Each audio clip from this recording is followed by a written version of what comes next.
Man involved in one of the biggest corruption cases in the state's history is back in the news this morning. And it's because he is not paying back the millions of dollars he stole from taxpayers. Former court administrator Toby Martinez was ordered to pay $2.7 million in restitution for helping former state senator Manny Aragon pull off a big scheme with the Metro courthouse.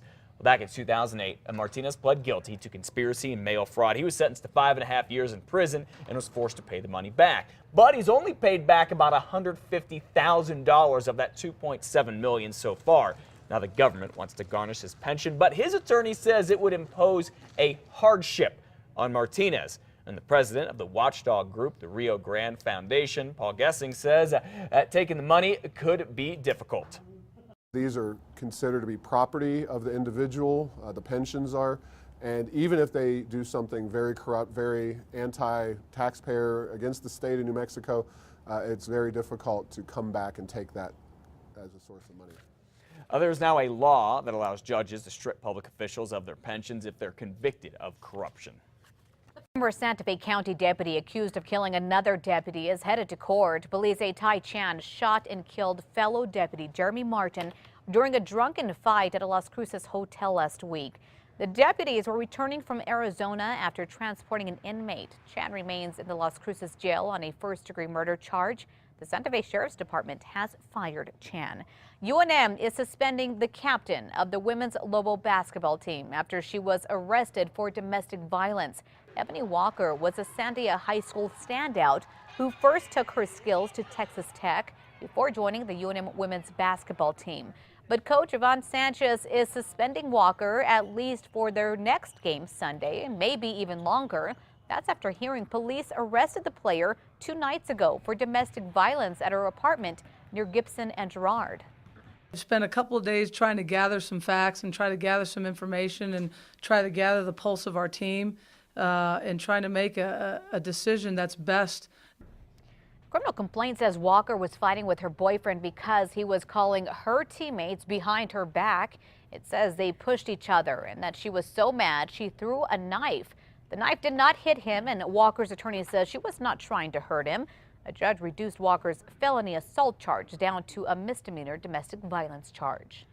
Well, the family of a teen who died in her high school's parking lot is now suing that district for $2.5 million. The suit says Lovington High and the Lovington Municipal School District knew the lot was dangerous and could have prevented Peggy Sines from dying. Police say Sines here was standing on the running board of her friend's Jeep when the Jeep made a U-turn.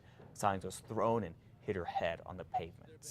All right, coming up on 6:33 now, it's been dubbed a huge moneymaker for Albuquerque, and this weekend Breaking Bad will once again help boost our economy. Yeah, the Chamber of Commerce says it comes at a time when it's needed. News 13's Catherine Mazzone reached out to them to find out more information for you this morning. She's live at the Albuquerque Convention Center. Good morning, Catherine. That's without a doubt, Crystal. The Chamber couldn't be more thrilled about this.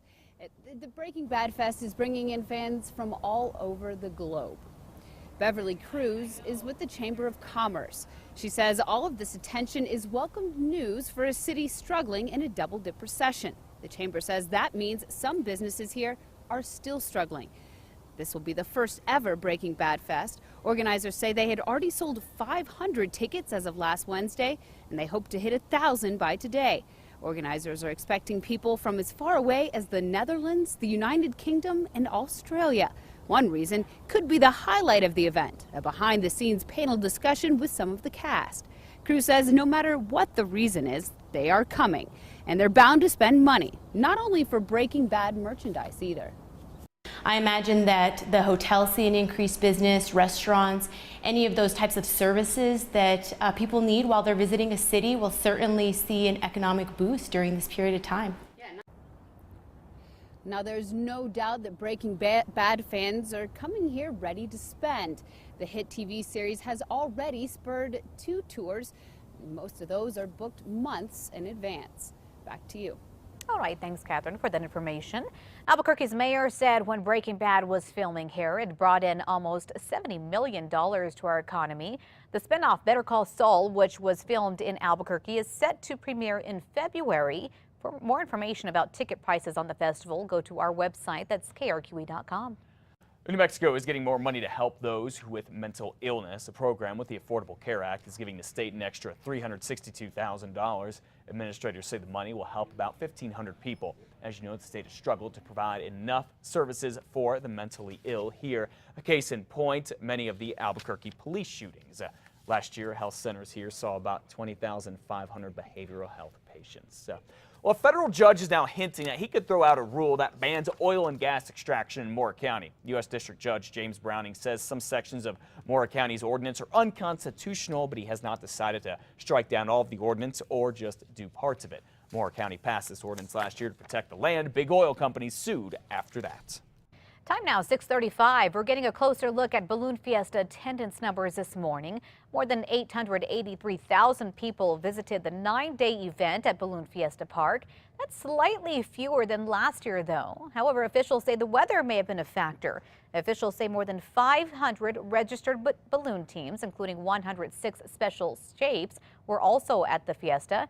22 countries and 40 states were represented. Finally, 7 teams from around the world competed in the America's Challenge gas balloon race.